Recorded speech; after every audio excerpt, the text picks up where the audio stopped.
sejahtera bagi kita semua. Hai, apa kabar? Bertemu lagi dengan saya, Sylvie Purwengslin. Sebelumnya terima kasih sudah mengunjungi video ini. Jangan lupa untuk like, comment, share, dan subscribe ya.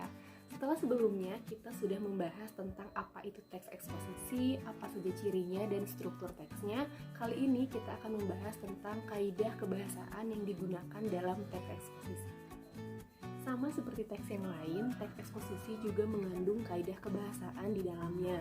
Nah, apa sih kaidah kebahasaan itu? Kaidah kebahasaan itu adalah aturan penggunaan bahasa dan ejaan yang digunakan dalam sebuah teks. Karena kita sedang membahas teks eksposisi, jadi yang akan kita bahas kali ini adalah aturan penggunaan bahasa dan ejaan yang digunakan dalam teks eksposisi. Apa saja sih kaidah kebahasaan yang ada di dalam teks eksposisi? Yang pertama adalah menggunakan bahasa Indonesia baku. Yang kedua ada afiksasi. Yang ketiga ada adjektiva dan pronomina. Yang keempat ada konjungsi. Yang kelima adalah makna istilah dan makna leksikal. Dan yang keenam ada fakta dan opini. Nah, sekarang kita akan bahas satu persatu tentang kaidah kebahasaan dalam teks eksposisi tadi. Yang pertama adalah menggunakan bahasa Indonesia baku. Nah, jadi dalam teks eksposisi kalian tidak boleh menggunakan bahasa Indonesia yang sehari-hari atau bahasa Indonesia percakapan. Jadi harus menggunakan bahasa Indonesia yang baku. Kebahasan yang kedua adalah afiksasi. Nah, apa itu afiksasi? Afiksasi adalah proses pengimbuhan atau kata dasar yang diberi tambahan imbuhan, itu dinamai dengan afiksasi.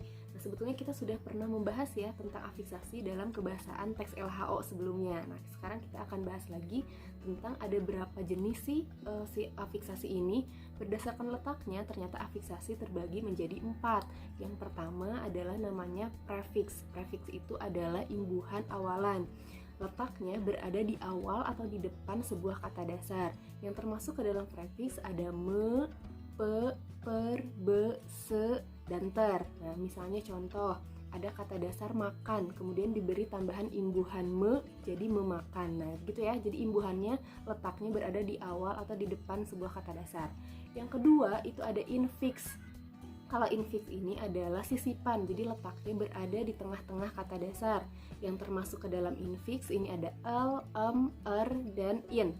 Nah, misalnya ada contoh kata gigi, kemudian diberi tambahan imbuhan infiks jadi gerigi. Nah, seperti itu ya, jadi letaknya berada di tengah. Kemudian yang ketiga ada sufiks. Kalau sufiks ini adalah imbuhan akhiran, jadi letaknya berada di akhir atau di belakang sebuah kata dasar. Misalnya ada contoh kata minum, kemudian ditambah imbuhan sufiks an, jadi minuman ya. Jadi letaknya berada di belakang si kata dasarnya.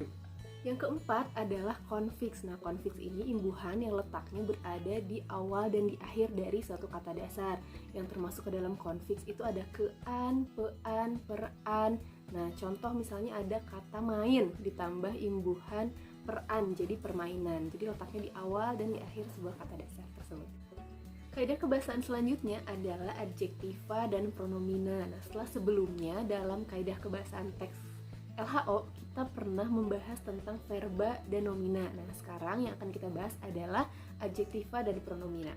Apa itu adjektiva? Adjektiva adalah kata sifat, atau kata sifat itu adalah kata yang menerangkan nomina berdasarkan penilaian subjektif. Nah, jadi menurut pendapat pribadi nih, bukan menurut pendapat orang lain.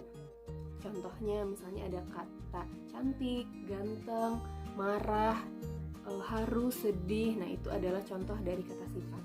Selanjutnya ada pronomina. Pronomina itu adalah kata ganti. Nah, dalam teks eksposisi, pronomina yang digunakan adalah pronomina persona atau kata ganti orang. Nah, kenapa sih kita menggunakan kata ganti orang? Kita balik lagi ke dalam teks eksposisi.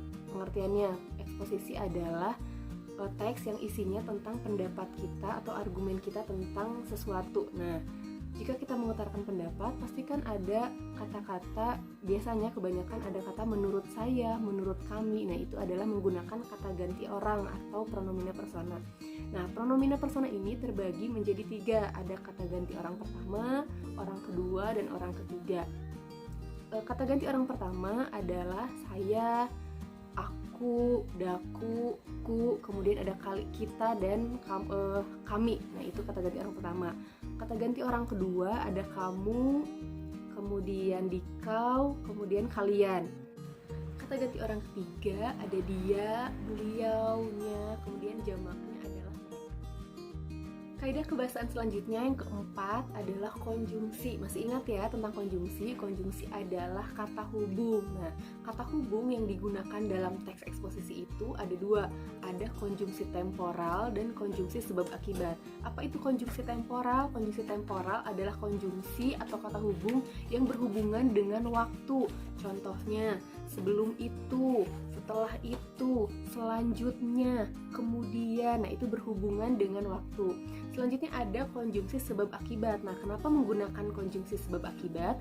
Balik lagi kita masih ingat ya tentang struktur dari teks eksposisi itu bagian akhir ada rekomendasi atau penegasan ulang yang isinya tentang kesimpulan. Nah, ini berhubungan dengan konjungsi yang digunakan nih. Konjungsi yang digunakan adalah konjungsi sebab akibat. Contohnya, oleh sebab itu, oleh karena itu, jadi, maka. Nah, itu adalah konjungsi sebab akibat. Kaidah kebahasaan yang kelima adalah makna istilah dan makna leksikal. Nah, apa sih makna istilah itu? Istilah itu adalah nama yang maknanya berhubungan dengan bidang tertentu. Misalnya, ketika kalian membahas tentang media sosial berdampak positif terhadap generasi muda. Nah, tentang media sosial berarti nanti masukkan istilah-istilah dari teknologi, misalnya dari berbagai macam nama-nama teknologi.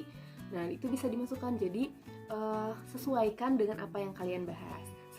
Selanjutnya adalah makna leksikal. Nah, makna leksikal ini adalah makna yang artinya sesuai dengan nama si benda atau sesuatu tersebut. Contoh, misalnya ada kata kepala.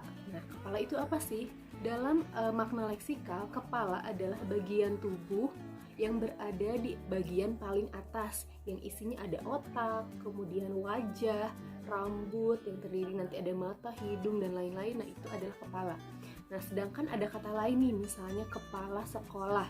Nah, kepala sekolah berarti itu bukan makna leksikal ya, karena kepala sekolah itu artinya adalah pemimpin, begitu ya. Atau contoh lain, misalnya ada kata meja. Nah, meja dalam makna leksikal adalah sebuah benda untuk tempat menyimpan sesuatu misalnya. Kemudian ada kata meja hijau. Nah, dalam arti makna leksikal, meja hijau adalah meja yang berwarna hijau.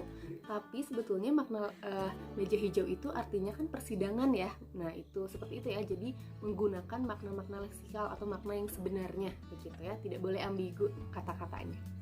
Kebahasaan yang terakhir nih dari teks eksposisi itu ada fakta dan opini. Nah, sudah pasti ya, fakta itu adalah sesuatu yang terjadi yang sebenarnya. Jadi tidak mengada-ngada, tidak menghayal atau imajinasi, tapi benar-benar terjadi atau faktanya seperti apa. Nah, kemudian ada juga opini nih. Fakta selalu berdampingan ya dengan opini. Opini itu adalah pendapat. Sudah pasti ya, karena eksposisi itu adalah mengutarakan pendapat. Jadi dalam kebahasaannya ada fakta, ada juga opini yang selalu berdampingan. Nah, ini juga menjadi salah satu alasan kenapa teks eksposisi dapat dipercaya oleh pembaca. Kenapa dapat dipercaya? Karena di dalamnya terdapat fakta. Misalnya, ada sebuah kasus tentang remaja saat ini wajib mempunyai gawai. Gawai itu handphone ya. Nah, kenapa wajib menggunakan gawai? Nah, kemukakan alasannya di sana. Karena hampir semua pembelajaran menggunakan proses daring misalnya. Nah, itu jadi faktanya ada ya, jadi dikemukakan alasan itu. Nah, tadi adalah kaidah kebahasaan yang ada dalam teks eksposisi ya. Tadi ada 6. Yang pertama ada menggunakan bahasa Indonesia yang baku. Kemudian yang kedua ada afiksasi. Yang ketiga ada adjektiva dan pronomina persona. Kemudian yang keempat ada konjungsi. Yang kelima ada makna istilah dan makna leksikal. Dan yang terakhir ada fakta dan opini. Terima kasih sudah menyaksikan video ini hingga akhir. Mohon maaf apabila masih terdapat banyak kekurangan. Jangan lupa untuk like, comment, share, dan subscribe ya. Sampai berjumpa di video selanjutnya. Wassalamualaikum warahmatullahi wabarakatuh.